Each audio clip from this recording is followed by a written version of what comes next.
દીકરા અને દીકરીમાં શું તફાવત?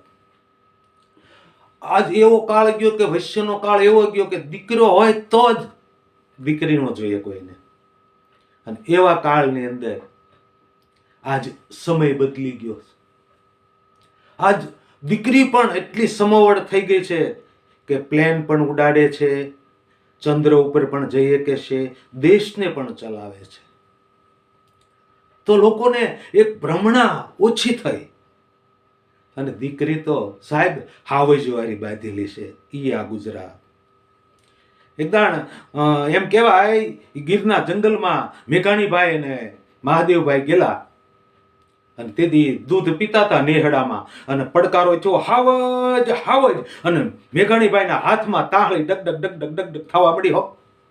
અને માલધારી કીધું મેઘાણીભાઈ બીહો નહીં, અમારા છોકરા હમણાં તગડી આવશે. અને ત્યાં બીજો પડકારો થયો કે આપણી કાબરી વાસડીને હાવજ લઈ ગયો અને કીધી 14 વર્ષની હીરબાઈ નામની ચારણ કન્યા ખડિયાળી ડાંગ લઈને સલાંગ મારીને ડોટ મીકી. અને મેઘાણીભાઈને એમ થયું ઓહો અવડી દીકરી હાવજારી ધીંગાણું કરે ને આપણે બેઠા બેઠા દૂધ પી. મહાદેવભાઈને કીધું હાલો આપણે જઈએ. એ પાછળ ગયા અને ત્યારે 14 વર્ષની ચારણ કન્યા બાળી ભોળી ચારણ કન્યા ડાંગ ઉલાળી ચારણ કન્યા હાવજ ગરજે ક્યાં ક્યાં ગરજે ઓરેરો આ ઘેરો ગરજે ડુંગરના ગાળામાં ગરજે કણબીના ખેતરમાં ગરજે કેવી એની આંખ જબુકે વાદળમાંથી વીજ જબુકે ટમટમતી બે જોગત જબુકે. અને ઈ હાવજારી જ્યારે ધીંગાણું કરતી હતી એ દીકરી અને એક ખડિયાળી ડાંગ નાખી માથામાં અને હાવજી વાસડીને મીકીને ભાગ્યો.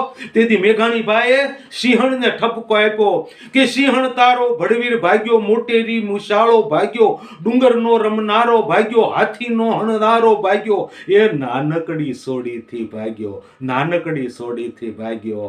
આ અમારી દીકરીઓનો ઇતિહાસ છે સાહેબ. એટલે આજે દીકરીઓને સમવડ ગણતા થયા છે એની બહુ ખુશીની લાગણી વ્યક્ત કરું છું. તો મારો આ વિડીયો કેવો લાગ્યો શેર કરજો, કોમેન્ટ કરજો, ફોલો કરજો અને બધાને જય શ્રી કૃષ્ણ.